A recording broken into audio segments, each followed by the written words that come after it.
Assalamualaikum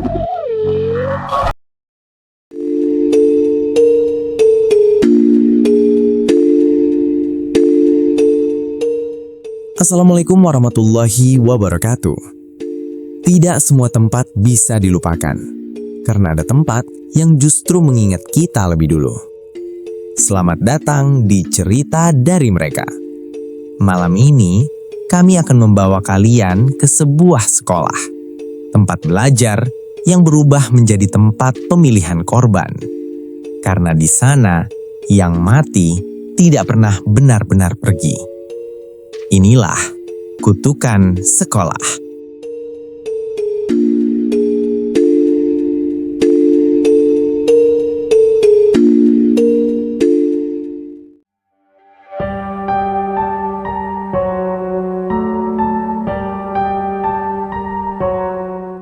Tidak semua tempat bisa dilupakan.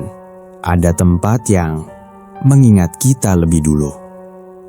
Sekolah itu berdiri seperti biasa.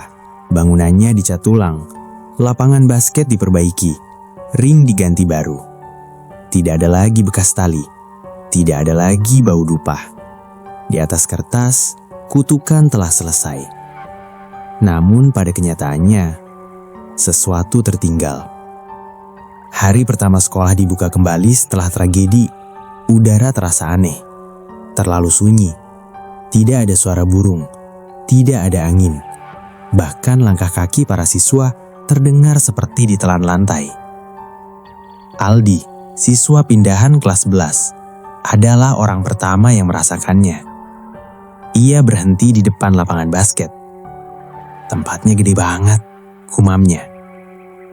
Saat ia melangkah masuk ke tengah lapangan, perasaannya berubah. Dada terasa sesak, seperti berdiri di ruangan tertutup tanpa oksigen. Tiba-tiba, ia mendengar suara, krek, krek. Bukan dari atas, melainkan dari dalam kepalanya. Aldi menoleh ke sekeliling. Lapangan kosong. Namun saat ia menunduk, ia melihat bayangannya sendiri tergantung di lantai. Lehernya miring, mulutnya terbuka. Aldi menjerit dan lari. Di ruang guru, para guru sepakat satu hal. Tidak boleh ada yang membicarakan Meli lagi. Nama itu dilarang. Topik itu ditutup. Kalau kita terus ingat, nanti kejadian lagi, kata kepala sekolah. Tidak ada yang berani membantah. Sementara itu, di gudang lama sekolah, yang dulu tidak pernah dibuka sejak renovasi, seorang petugas kebersihan menemukan sesuatu. Di balik lemari besi berkarat, ada papan kayu penuh ukiran nama. Nama siswa, nama guru, nama lama bahkan sebelum Meli. Di paling atas, tertulis satu kalimat dengan cat hitam. Yang mati tidak pernah pergi.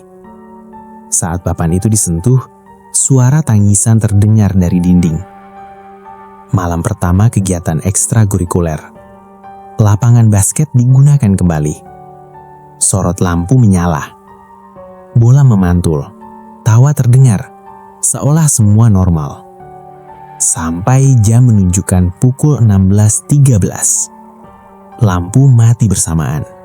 Dan dari tengah lapangan, muncul bekas simpul tali di udara. Tidak menggantung, melainkan menunggu.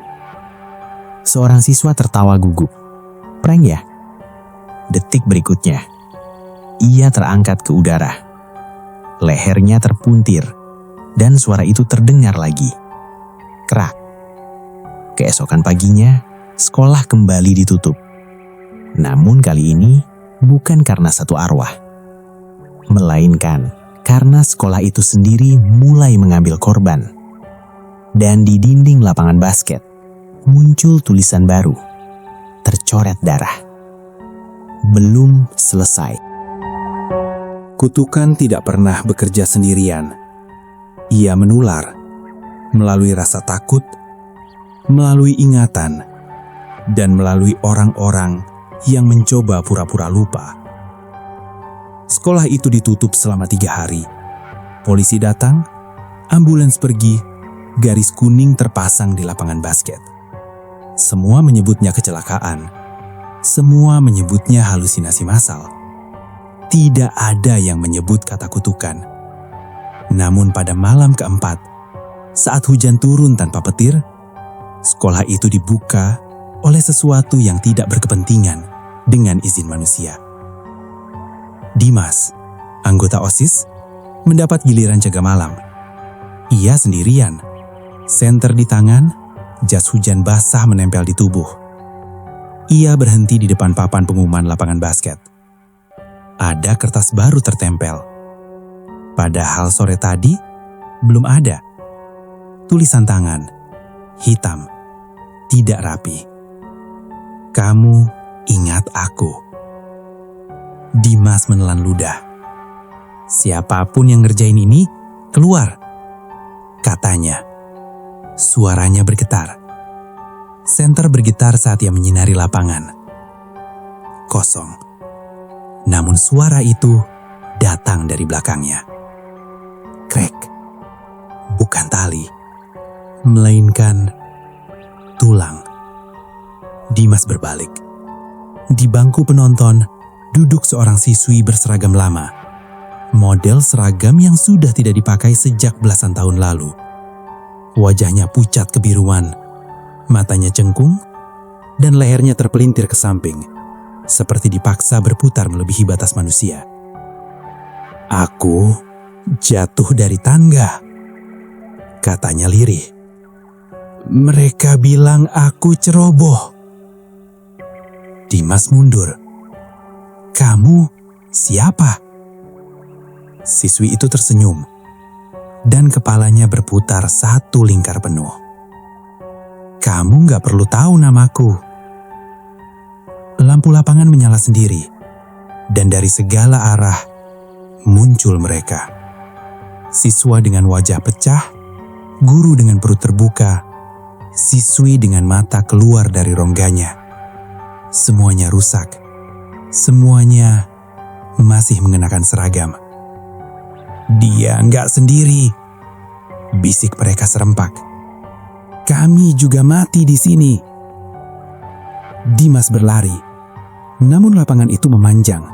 Setiap langkah terasa seperti berlari di tempat. Tiba-tiba tanah di bawah kakinya lembek. Ia terperosok. Tangannya menyentuh sesuatu. Bukan tanah, melainkan rambut. Ratusan tangan keluar dari aspal, mencengkram kaki, betis, paha. Kulit Dimas robek saat ditarik ke bawah. Lepasin! Teriaknya. Salah satu tangan meraih lehernya. Bukan mencekik, melainkan memutar.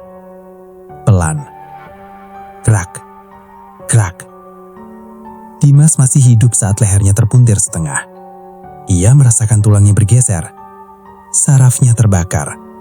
Air matanya bercampur darah. Dan saat kepalanya akhirnya berputar ke belakang, ia melihat lapangan itu tersenyum. Paginya, Dimas ditemukan di tengah lapangan. Kepalanya menghadap ke arah yang salah. Matanya masih terbuka. Di lidahnya ada bekas simpul tali. Kepala sekolah memerintahkan sesuatu yang bodoh. Semua barang lama dibakar. Gudang lama dibuka. Lemari besi ditarik keluar. Papan kayu penuh nama itu dibawa ke halaman belakang. Saat api dinyalakan, angin tiba-tiba berhenti. Nama-nama di papan itu menghitam, lalu menangis. Suara jeritan keluar dari papan. Suara anak-anak, suara remaja, suara orang dewasa. Salah satu guru muntah. Saat papan itu retak karena panas, darah mengalir dari celahnya. Dan dari api, keluar bayangan-bayangan berleher rusak. Api padam seketika. Dan di tanah, tersisa satu nama baru yang terukir dengan darah segar. Dimas. Teror menjadi lebih kejam. Tidak langsung membunuh, tapi memainkan korban. Seorang siswi terjebak di lift kosong. Lift tidak jatuh, tapi naik turun tanpa henti. Setiap berhenti di lantai, pintu terbuka ke kelas yang sama. Kelas penuh siswa tanpa wajah. Mereka menunjuk leher mereka, dan satu persatu mereka mematahkannya sendiri. Siswi itu ditemukan hidup dengan lehernya retak permanen. Ia tidak bisa menoleh lurus lagi. Aldi, siswa pindahan, mulai mencatat semuanya. Ini bukan arwah, katanya pada temannya. Ini tempat. Sekolah itu menyimpan kematian, dan sekarang ia memutarnya kembali. Lapangan basket adalah pusatnya. Di bawah lapangan itu ada sesuatu yang lapar.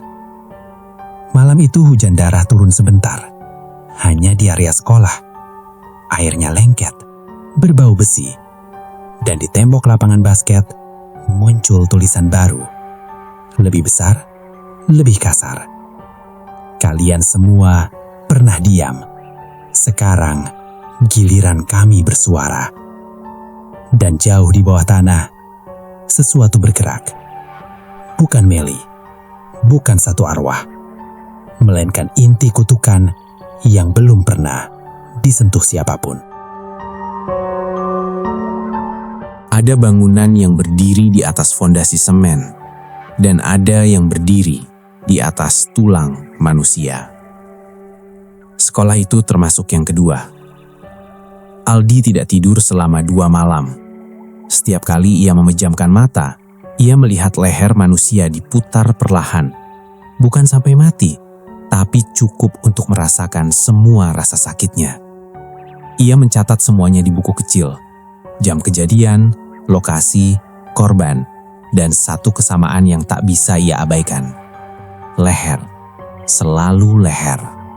Seolah sesuatu ingin memastikan semua korbannya merasakan cara mati yang sama. Malam ketiga, Aldi kembali ke sekolah. Ia tahu itu bodoh, tapi rasa ingin tahunya lebih besar dari rasa takutnya. Ia menyelinap lewat gerbang belakang. Hujan rintik turun, lampu sekolah mati setengah. Lapangan basket terlihat seperti lubang hitam di tengah kompleks bangunan. Ia tidak langsung ke lapangan. Ia menuju ruang arsip lama. Ruang itu berada di bawah gedung administrasi. Pintu besinya berkarat. Bau lembab dan kertas busuk menyambut begitu pintu dibuka. Rak-rak penuh map coklat tua. Tahun-tahun lama. Bahkan sebelum sekolah itu dikenal sebagai SMA favorit.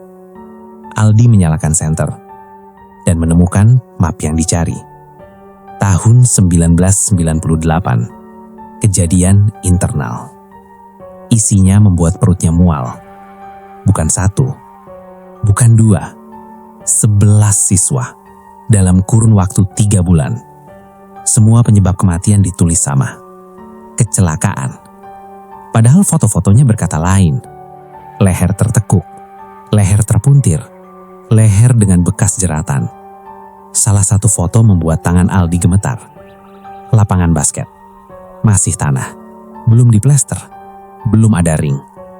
Dan di tengahnya, lubang besar. Di sekeliling lubang itu berdiri guru-guru, kepala sekolah lama. Wajah mereka datar. Di bawah foto tertulis satu kalimat. Ritual penutup. Aldi mundur. Dan saat itulah, suara nafas terdengar tepat di belakangnya. Bukan 1. Banyak. Akhirnya ada yang mau baca. Aldi berbalik. Di lorong arsip berdiri anak-anak berseragam lusuh. Wajah mereka rusak. Mata mereka cekung. Leher mereka semuanya tidak lurus. Seorang anak perempuan melangkah maju. Lehernya hampir terlepas. Hanya tersisa kulit tipis. Kami bukan bunuh diri. Kami diserahkan. Rak arsip bergoyang, map-map jatuh, foto-foto berterbangan. Aldi terjatuh. Kami ribut, kami bandel, kami bikin nama sekolah jelek. Tiba-tiba suara mereka menyatu, serempak, menyakitkan telinga. Jadi kami dipilih. Lantai di bawah Aldi retak. Dari celahnya, keluar bau tanah kubur yang basah. Di bawah lapangan basket, bukan hanya tanah. Ada ruangan beton, gelap, sempit. Di tengahnya, tiang besi tua. Tiang itu penuh bekas tali, bekas goresan kuku, bekas darah yang sudah menghitam. Di dinding ruangan itu tertulis ratusan nama. Beberapa sudah terhapus, beberapa masih baru. Nama Meli ada di sana. Nama Dimas juga. Dan di tengah semua itu, tertulis satu kalimat besar. Biar sekolah ini hidup. Aldi mundur belakang saat melihatnya. Dan di belakang tiang besi itu, ada sesuatu yang bergerak. Bukan arwah, bukan manusia. Bentuknya seperti leher raksasa. Urat-urat menonjol, tulang-tulang terpuntir menyatu. Dari setiap sisi, muncul wajah-wajah yang menjerit tanpa suara. Itu bukan setan, bisik salah satu arwah anak. Itu kami. Mereka digabung, disatukan, dijadikan pondasi hidup. Setiap kali sekolah ini terancam reputasinya, satu masalah dikorbankan. Dan sekarang, sekolah itu lapar lagi. Tiba-tiba alarm berbunyi. Aldi menjerit saat sesuatu menarik lehernya dari belakang. Tangannya mencakar udara. Nafasnya terputus. Bukan ingin membunuh, hanya ingin mengingatkan rasa. "Jangan tutup lagi," bisik suara itu. Aldi terampas ke lantai. Saat ia sadar, ia sudah di luar sekolah. Pagi. Di lehernya, bekas putaran tangan. Belum patah, tapi tidak akan pernah sembuh sempurna. Hari itu Aldi mengumpulkan semua yang masih berani mendengar. Kita bukan lawan hantu, kita ngelawan keputusan orang dewasa yang belum pernah dibayar.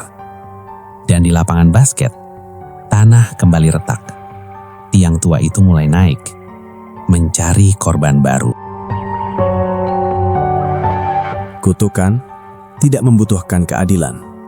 Ia hanya membutuhkan pengganti. Dan malam itu, sekolah menemukan caranya sendiri untuk menagih. Pukul 2.17 dini hari, seluruh listrik di kompleks sekolah menyala bersamaan. Bukan karena teknisi, bukan karena hujan. Lampu menyala seperti mata yang terbuka. Di ruang kepala sekolah, Pak Surya, kepala sekolah baru, terbangun dengan napas terengah. Tenggorokannya terasa panas, seperti ada tangan yang baru saja dilepaskan.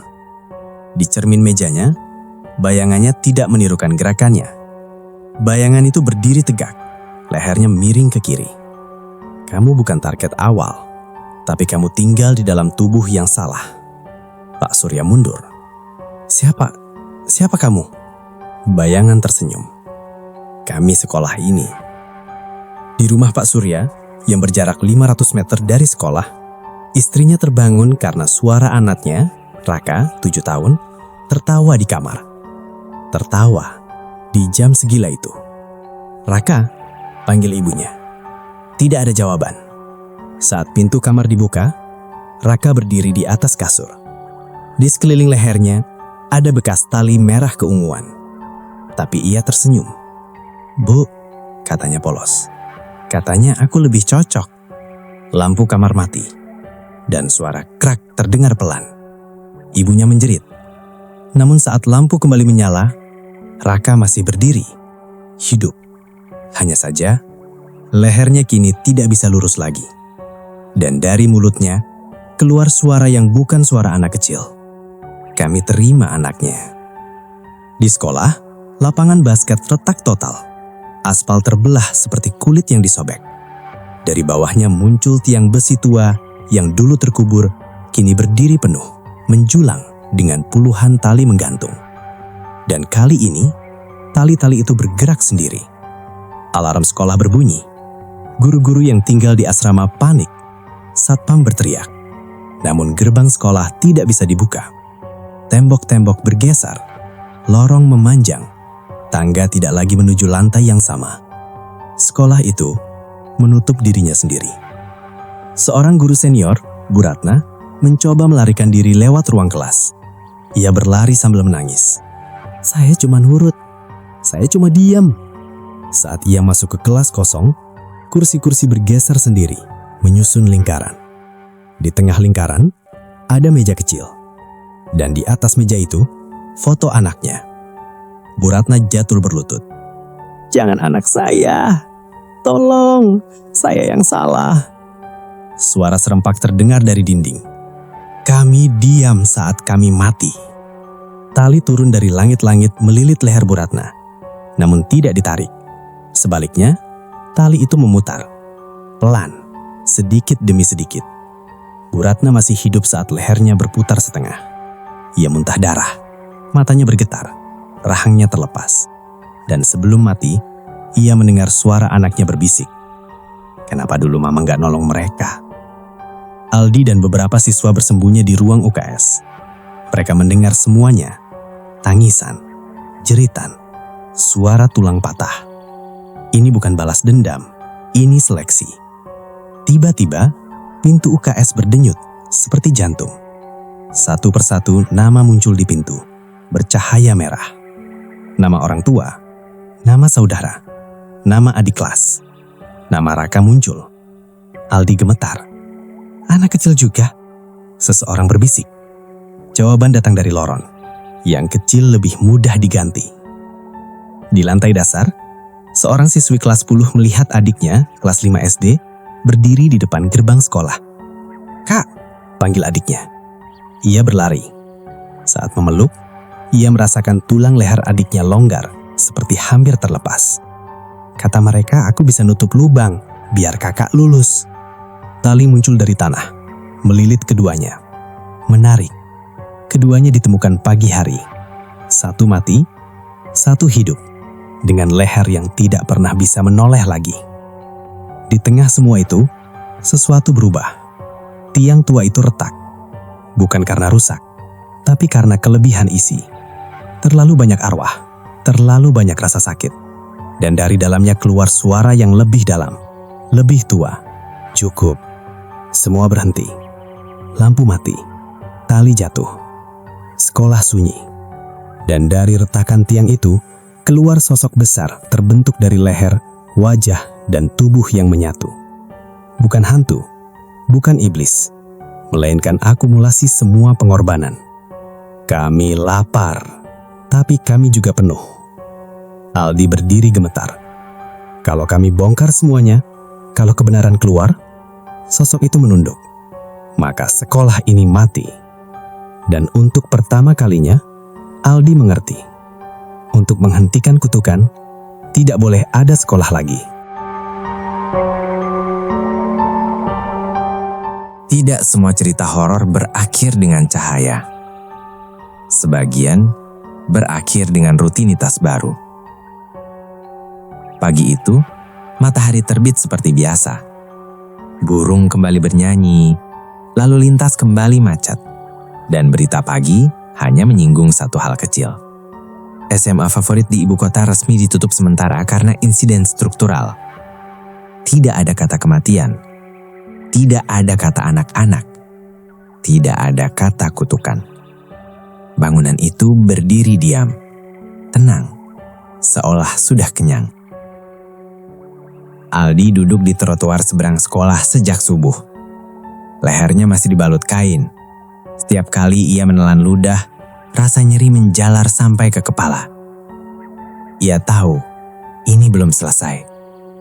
Pintu gerbang sekolah terbuka perlahan. Tidak dengan suara, tapi dengan halayan nafas. Dari dalam, sosok itu muncul. Bukan lagi gumpalan, bukan lagi raksasa. Ia kini rapi. Memakai jas kepala sekolah lama, dasi lurus, sepatu mengkilap. Wajahnya berubah-ubah. Kadang wajah guru, kadang wajah siswa, kadang wajah Meli. Kami belajar dari kalian, katanya tenang. Manusia tidak suka bangunan runtuh. Aldi berdiri tertatih. Kalian akan terus makan, katanya lirih. Sosok itu tersenyum tipis. Tidak, kami akan mengelola. Ia menoleh ke gedung. Sekolah ini tidak ditutup, hanya dipindahkan. Beberapa minggu kemudian, sekolah baru dibangun. Gedung lebih modern, lapangan basket lebih besar. Lokasinya di pinggiran kota. Tanah hibah, murah, tanpa sejarah, kata orang-orang. Hari pertama masuk sekolah, seorang siswa kelas 10 berhenti di tengah lapangan basket. Dadanya terasa sesak. "Kenapa bau besi ya?" gumamnya. Ia menunduk dan melihat bayangannya sendiri dengan leher miring.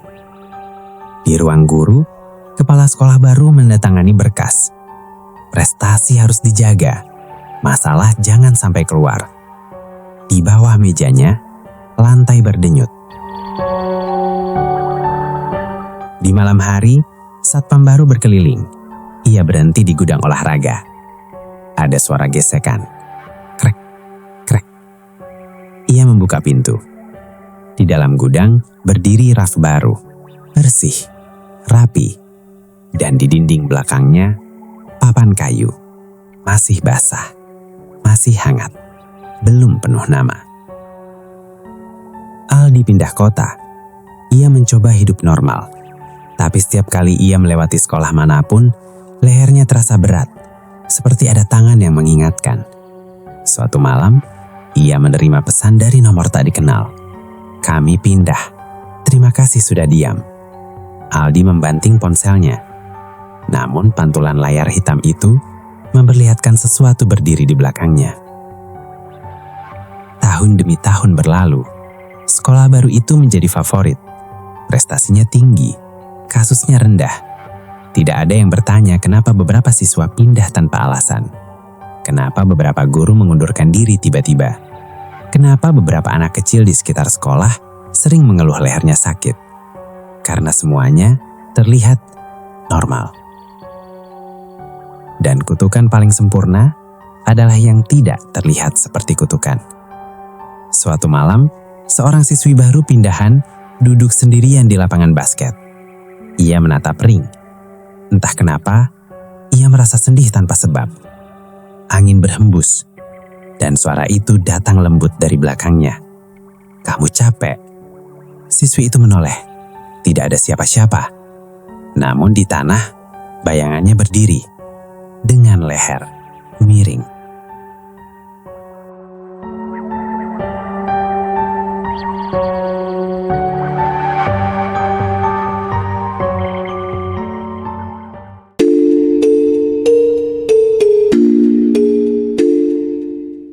Beberapa tempat tidak butuh hantu untuk menjadi menyeramkan, karena tempat itu sendiri yang hidup. Dan jika suatu hari kalian berada di sebuah sekolah, lalu tiba-tiba leher kalian terasa berat, atau bayangan kalian terlihat tidak lurus, mungkin itu bukan perasaan, tapi tanda bahwa kalian sudah dipilih. Terima kasih sudah mendengarkan cerita dari mereka. Jangan lupa subscribe, like, dan bagikan. Karena semakin banyak yang mendengar, semakin banyak yang tahu bahwa mereka benar-benar ada. Wassalamualaikum warahmatullahi wabarakatuh.